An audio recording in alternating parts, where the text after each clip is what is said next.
Bonjour à toutes et bonjour à tous, Charles à votre compagnie pour ces jeudis de Charles et ce deuxième épisode de Si l'ésotérisme m'était compté. Heureux de vous retrouver, nous en étions restés sur le fait que l'histoire avait probablement été un petit peu modifiée en fonction des intérêts. Donc nous allons partir sur ce présupposé, avec ce mauvais départ des individus, avec des idées fortement orientées, une culture judéo-chrétienne, l'égocentrisme européen, un racisme qui à l'époque paraissait tout à fait normal, des connaissances à l'époque plutôt limitées et plutôt orientés. Il est clair que leur vision du passé fut celui qu'ils ont décrit, du moins tel qu'ils le pensaient. Il devient difficile de comprendre pourquoi au fil du temps, malgré les découvertes, les nouvelles analyses, les avancées scientifiques et un grand nombre de dogmes historiques sont toujours présents. La peau dure, certains ont fini par effectivement être écartés, mais certains sont toujours là et difficile d'aller au-delà. Alors parfois certains faits flagrants, ils sont là, ils existent, on ne peut pas les nier, les chercheurs et les historiens arrivent à les écarter. Pas tous, heureusement d'ailleurs, mais sans totalement les nier. C'est un petit peu le fond de leur commerce. On apporte des doutes, on positionne ça dans des cases à voir plus tard, à étudier plus tard. Possible supercherie, donc dès qu'on met le mot supercherie, c'est un peu comme la théorie du complot, forcément on peut l'écarter plus facilement, on en parlera plus tard si on en reparle. Donc pour cette histoire conventionnelle, notre histoire débute il y a 8000 ans, avec le néolithique et les suivis des civilisations sumériennes, égyptiennes, grecques, romaines, jusqu'à nous, avec quelques peuples au milieu de tout ça qui servent un petit peu à expliquer des migrations, à expliquer des évolutions, des changements. On est passé des cueilleurs chasseurs à des civilisations modernes avec une linéarité assez particulière, et pourtant il est facile de constater que l'histoire ne s'est pas tout à fait déroulée comme ça. Mais pourquoi s'appuie-t-elle aujourd'hui sur des textes et des écrits? C'est parce que ces textes et ces écrits ont été modifiés au fur et à mesure du temps. Les Grecs ont récupéré la culture égyptienne et l'ont légèrement adaptée à leur vision du monde. Les Romains ont récupéré toutes les connaissances grecques pour l'adapter à leur vision du monde, et ainsi de suite jusqu'au suivant. Et l'Église catholique a fait son lot aussi, depuis le IVe siècle, de mettre en place des choses qui lui permettaient de ne pas se contredire et de se justifier, même au contraire. Donc beaucoup de choses nous sont parvenues, mais beaucoup de choses ont disparu avec le temps. Beaucoup de textes grecs dont on connaît l'existence à travers certains auteurs romains ou certains auteurs égyptiens de l'époque hellénistique nous permettent de voir des choses. On sait aujourd'hui que des livres d'Hérodote, il nous en est parvenu que 2 ou 3, alors qu'il en avait écrit beaucoup plus, et ainsi de suite. Sur Platon, on n'a pas toute la collection. Est-ce qu'ils ont réellement disparu avant, après, pendant? On le saura peut-être un jour, peut-être pas, ça fait partie de ces découvertes. Du XVIe siècle avant Jésus-Christ jusqu'à aujourd'hui, beaucoup de choses ont disparu, beaucoup de choses ont été modifiées. La grande bibliothèque d'Alexandrie, qui est censée avoir récupéré énormément de connaissances, a brûlé. Beaucoup de choses ont été filtrées, l'Église catholique a récupéré énormément d'ouvrages, les a traduits. Les a-t-elle traduits correctement ou pas? Nous le saurons peut-être jamais. Pour certains textes, oui, pour d'autres, non. C'est très très difficile. Donc, pourquoi on se rend compte que des choses sont compliquées? On va prendre un peu l'exemple d'événements ou d'objets ou de lieux qui sont apparus et qui permettent aujourd'hui d'avoir un regard différent sur l'histoire telle qu'on nous la conte. Comment ça apparaît? On va prendre un exemple concret. Homère est considéré comme un conteur, c'est-à-dire que les histoires qu'il a écrites sont des histoires qu'il aurait inventées, édulcorées, se serait adapté un petit peu en fonction de quelques connaissances historiques et aurait fait de jolis livres. Pourtant, quelqu'un s'est accroché, un Allemand du nom de Schliemann, qui en 1870 a découvert un site qui serait la ville de Troie. Alors effectivement, les archéologues ont découvert qu'il n'y avait pas qu'une seule ville, la ville avait été habitée pendant très longtemps, il y avait plusieurs couches, plusieurs siècles. Ils en sont arrivés à dire qu'effectivement, elle semblerait être la ville de Troie, mais que ça pourrait être une autre Troie, que celle qu'Homère nous parle n'existe pas. Pourtant, Schliemann s'est servi du livre d'Homère pour découvrir la ville, et il l'a découverte là où il pensait la trouver. Donc, quelque part, c'est difficile. Mais encore aujourd'hui, certains vous diront que Troie a été découverte, d'autres vous diront qu'une ville ressemblant à Troie a été mise à jour. À chacun de se faire son idée sur ses découvertes et sur ce qu'il en est. J'espère qu'un jour, la nouvelle génération d'archéologues et d'historiens sera un peu plus ouvert, un peu plus raisonné, raisonnable, et apportera vraiment un éclaircissement sage et clair sur tout ce domaine-là.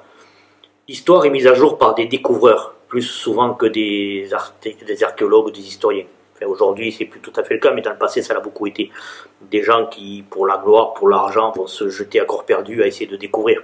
On sait tous aujourd'hui que le nombre de personnages qui sont partis à la recherche de l'Atlantide, même James Cameron s'y est mis avec des reportages et des analyses, et il a investi beaucoup d'argent dans ses recherches. Mais bon, il n'a peut-être pas trouvé l'Atlantide, mais il a fait avancer la recherche archéologique, surtout dans le sud de l'Espagne. Alors, l'histoire est écrite, repensée, étudiée par des historiens qui vont s'accaparer un petit peu ces découvertes-là pour essayer de les faire cadrer avec leur connaissance de l'histoire. On en revient toujours à ce consensus. Il faut faire revenir les choses qu'on découvre avec les choses qu'on connaît ou qu'on pense connaître. Et c'est jamais facile. Nous voilà revenus à un croisement. Alors, entre la volonté individuelle de briller, de coller à la société, à la religion du moment, à minimiser le passé pour rendre le présent beaucoup plus intelligent et un peu plus à l'avance, hein, des découvertes pour valoriser un présent et au dépend pas toujours des vérités. Le but c'est de s'arranger avec. Pourtant, on va essayer de découvrir ensemble toutes ces petites découvertes mises de côté, tous ces petits lieux, objets. Alors, est-ce qu'ils vous apporteront des réponses? C'est peut-être pas le but que nous allons avoir ensemble, mais ça va vous permettre d'y réfléchir et de comprendre un petit peu ce qu'il en est. Du moins, comment fonctionne l'archéologie, à la même image de comment fonctionne l'ésotérisme. Parce que souvent, d'ailleurs, les deux sont traités de la même manière, par les mêmes sources et les mêmes personnes. Voilà, à partir du moment où on peut dénigrer un fait, on peut dénigrer un objet, automatiquement, on peut dénigrer tout ce qui peut aller autour. Donc là, c'est au moment où nous en arrivons à ces objets qui apparaissent au détour de fouilles, au détour de tiroirs de musées, parce qu'à l'époque de leur découverte, ils ont été mis de côté, on ne savait pas trop à quoi ils pouvaient servir ou qu'est-ce qu'ils pouvaient être. Et effectivement, le progrès technique et les nouvelles mentalités, les connaissances aussi, nous permettent de regarder ces objets d'une autre manière. Meilleurs ou pas que nos anciens, je ne sais pas. Mais en tout cas, ces découvertes peuvent bouleverser, peuvent nous instruire ou nous faire nous poser des questions. Et à l'image de ces découvertes, on va découvrir que l'hermétisme et l'ésotérisme se mêlent un petit peu à ces découvertes parce qu'elles touchent souvent le domaine religieux de l'époque, ou du moins ce qu'on pense être religieux, ce qui n'est pas toujours le cas. Donc, à partir de là, on va commencer par ces artefacts, ces objets fabriqués par l'homme, ces objets artificiels fabriqués par l'homme et retrouvés au fur et à mesure du temps. On va commencer par un petit objet retrouvé dans une épave de bateau en 1901, près de l'île d'Anticythère. Ça ressemblait à un mécanisme en bronze coincé, écrasé dans de la roche. On daterait cette machine, enfin on datait cette machine du 1er siècle avant Jésus-Christ. Pour enfin conclure, une fois qu'on a réussi à faire de bonnes analyses concrètes, qu'elle était du 3e ou du 2e siècle avant Jésus-Christ. Alors, très vite, on a pensé à un calculateur astronomique et on a rapproché cet objet de la machine décrite par Cicéron, dont il donnait la paternité à l'école d'Archimède. Et il faudra attendre Mike Edmonds avec un scanner au rayon X, ce qu'on appelle un tomographe, en 2005, pour voir enfin la complexité des engrenages. Avec plus de 2000 caractères écrits sur le disque extérieur, l'objet mesure 34 cm sur 18 sur 9. Et je vous en présente l'image.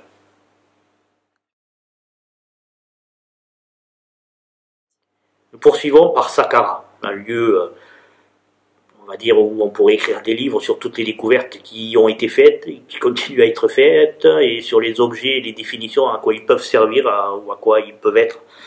Notamment un oiseau en bois ou un objet de culte en bois. Voilà, de toute façon, c'est pas compliqué, dès que quelque chose sort un petit peu de la compréhension logique, ça devient un objet de culte. Vous regarderez, c'est de suite lié à la religion. On trouve un morceau de caillou qui ne devrait pas être là, c'était religieux, un lieu particulier, c'était religieux. Donc ça fera toujours partie un petit peu de notre premier raisonnement, vrai ou faux, à chacun de trouver sa réponse. En tout cas, cet oiseau a un très joli aspect, mais il pose des questions par la forme de ses ailes.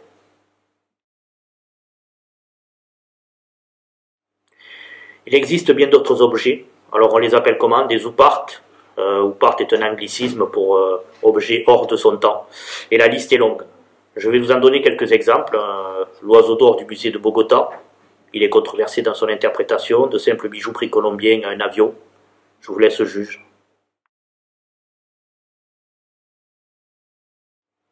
Dans une autre mesure, nous avons les hiéroglyphes d'Abydos.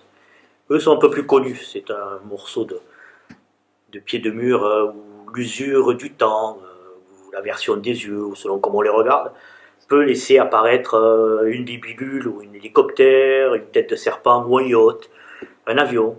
Enfin, je vous mets l'image et vous ferez votre propre avis. Le continent américain aussi a son petit lot d'événements et d'objets un peu insolites, notamment en Amérique du Nord, où on a découvert un campement scandinave qui serait établi entre le XIIe et le XVe siècle, avec une pierre dans le Minnesota qu'on appelle la pierre runique de Kensington, avec un texte runique gravé.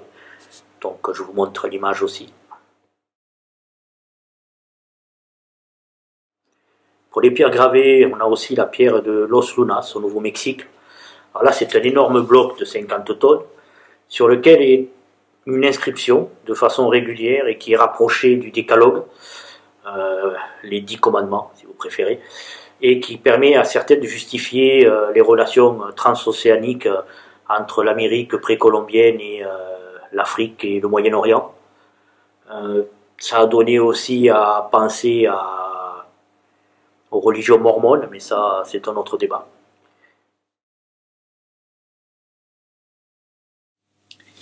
Les billes de Glasgow, là on est en Afrique du Sud, sont des objets de petite taille, sphériques, je vais vous montrer plusieurs images, la plupart issus de dépôts du pyrophilite, compliqué à dire, mais ce sont des dépôts de 3 milliards d'années, là on n'est plus du tout...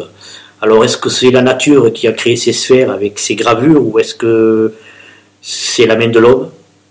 Encore une question métaphysique.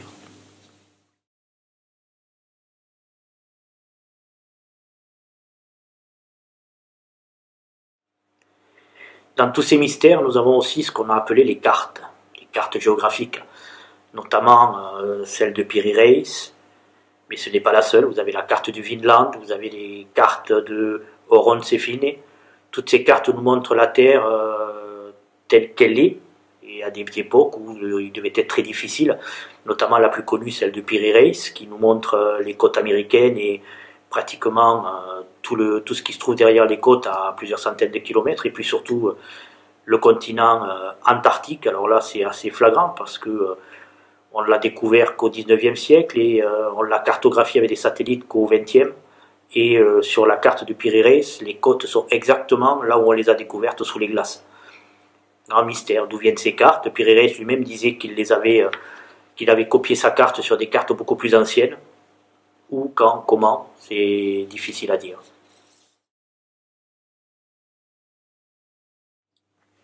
Nous avons la pile électrique de Bagdad. Alors là, c'est un artefact qui se trouvait au musée de Bagdad. Ça avait été découvert en 1936 par des archéologues, et il a fallu attendre les années 50 pour que la première fois l'hypothèse que ce soit des piles électriques soit avancée. Dans quel but? Certainement de galvaniser les objets avec de l'or. Ça s'appelle l'utilité de l'électricité pour coller les feuilles d'or sur les objets. La galvanisation et peut-être même d'autres formes de galvanisation. On sait que cet objet daterait d'environ 2 siècles avant Jésus-Christ jusqu'au 3e siècle. Voilà.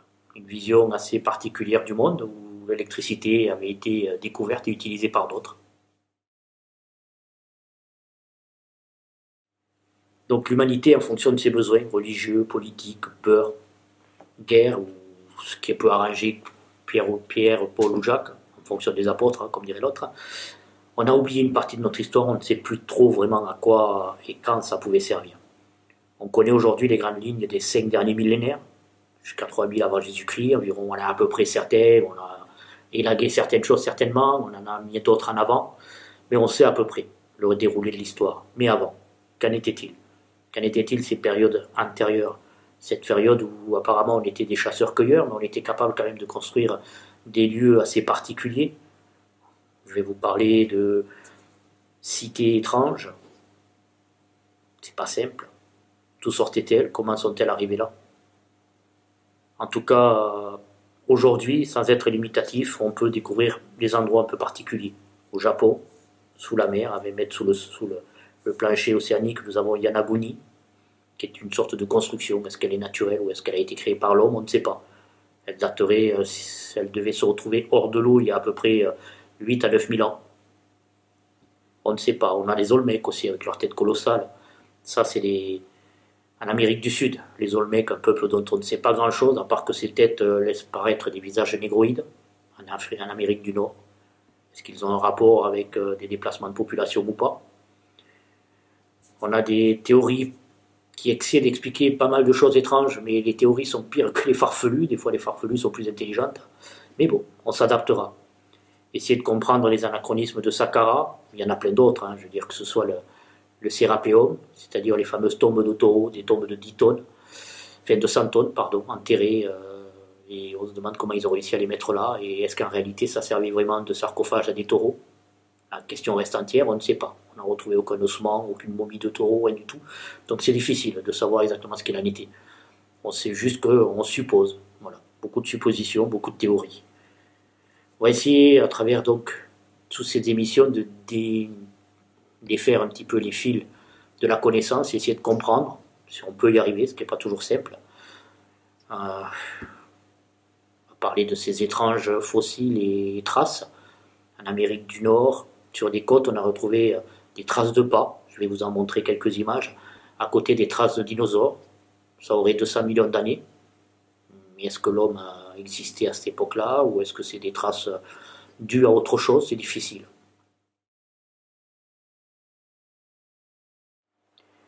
À ça, on peut faire le rapprochement avec les fameuses pierres d'Ica au Pérou. Ces pierres qui, selon les détracteurs, ont été gravées par un prêtre espagnol, enfin un prêtre péruvien et quelques faussaires pour gagner de l'argent, sauf qu'il y en avait 40 000 et qu'on a du mal à imaginer qu'elles aient pu être toutes fausses. Possible qu'il y en ait, hein, quelqu'un ayant découvert que le gars gagnait de l'argent en les vendant, forcément a dû essayer d'en faire, mais elles sont bizarres parce que certaines représentations de dinosaures sur ces pierres, les dinosaures n'étaient pas connus. Ces dinosaures-là, en tout cas, n'étaient pas connus à l'époque et on les a découverts que 30 ou 40 ou 50 ans plus tard. Donc ça laisse songeur. Est-ce qu'un voyant a dessiné ces pierres à l'avance, sachant qu'on allait découvrir ces dinosaures, ou est-ce que ces pierres ont été gravées à une époque où on les connaissait, ou du moins selon le souvenir de quelque chose qui est passé par là? Ce sont de grandes questions, je vous laisse juger avec les images à suivre.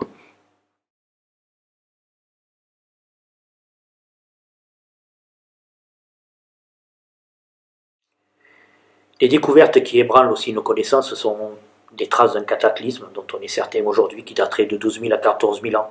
Est-il en lien avec le fameux déluge de la Bible ou tous ces fameux déluges à travers la planète? Fort possible.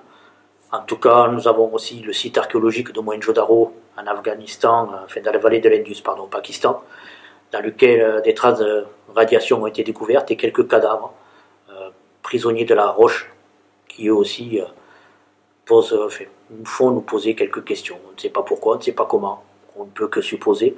Je vous laisserai vous rapprocher aussi des mythes et contes indiens de l'Inde sur ces fameux dieux qui se seraient affrontés à coups d'armes un peu particulières. Ensuite, nous avons la découverte de Göbekli Tepe en Turquie, le nombril du monde. Là aussi, en 1994, ça a été découvert par un archéologue allemand. Ça lui a pris presque 15 ans pour être réellement reconnu. Au début, on pensait que sa découverte était farfelue, sa datation aussi. Sauf que, à vouloir le dénigrer, on s'est rendu compte qu'en réalité, lui positionnait sa découverte à 9000 avant Jésus-Christ, et on serait plutôt sur 12 000 avant Jésus-Christ, en fonction de des recherches autres qui ont été poussées. C'est un site de pierres levées, gravées.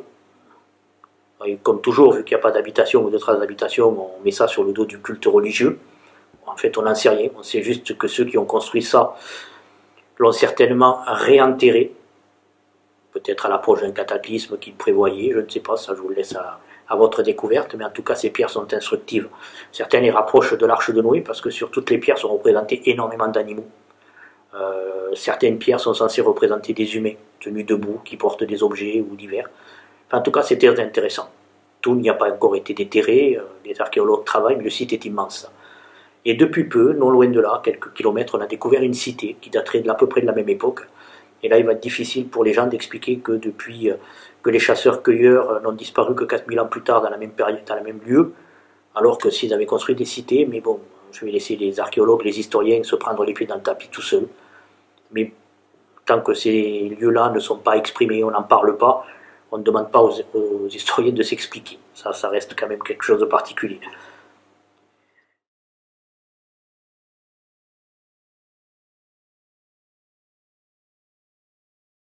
particulier. En tout cas, on sait qu'aujourd'hui, nos ancêtres étaient certainement nomades pour certains et pour d'autres agriculteurs. Après, si dans 5000 ans on essayait de décrire des gens qui quittent la Somalie pour venir se réfugier en Europe, est-ce qu'on les aurait traités de chasseurs-cueilleurs ou de cultivateurs? Je pense surtout que c'était des gens qui couraient vite pour essayer de fuir quelque chose et arriver très vite à un autre endroit. Si on les retrouvait sur le chemin, il n'y en a aucun d'entre eux qui aurait été en train de planter des graines ou d'élever des animaux. Ce serait surtout des péchés de traverser et d'aller le plus loin possible. Vous voyez, j'extrapole avec des idées du présent. Et bon, vu que c'est ce que font tous les historiens, je me dis que ça peut être une solution aussi. On a peut-être pris des gens pour des chasseurs-cueilleurs juste parce qu'ils se déplaçaient d'un point A à un point B, et que quand on se déplace, on n'est pas forcément des agriculteurs. On le deviendra quand on s'installe. Mais ça reste dans la théorie, en tout cas dans la mienne. Voilà. De tous ces débats, on peut voir pointer ici à quoi je veux vous amener. Il y a quand même un but, je ne vous parle pas de tous ces anachronismes historiques juste pour le plaisir. Mais je vais essayer d'apporter mes propres extrapolations, mes propres visions aussi. À certains moments, je n'ai pas le choix. Surtout quand on va parler de tout ce qui touche à l'antédéluvien, avant ce déluge, avant ces 8 ou 10 000 ans où une civilisation était là, mais on ne sait pas si elle y restera longtemps. En tout cas, on va essayer de voir, à travers toutes ces périodes, la place du sacré, du religieux, de ce que nous appelons l'énergétique, la conscience, la capacité, le spirituel, la relation à la mort et aux morts, la relation que les gens de cette époque-là pouvaient avoir avec le présent et le futur, et comment tout ça, à travers les années, va se transformer pour faire ce que nous faisons tous aujourd'hui, et comment nous allons essayer de comprendre qu'est-ce qui a pu être trafiqué, transformé, déformé. Et comme disait Georges Braque, la vérité existe, on n'invente que les mensonges. Merci à toutes et à tous, et on se retrouve pour le prochain épisode.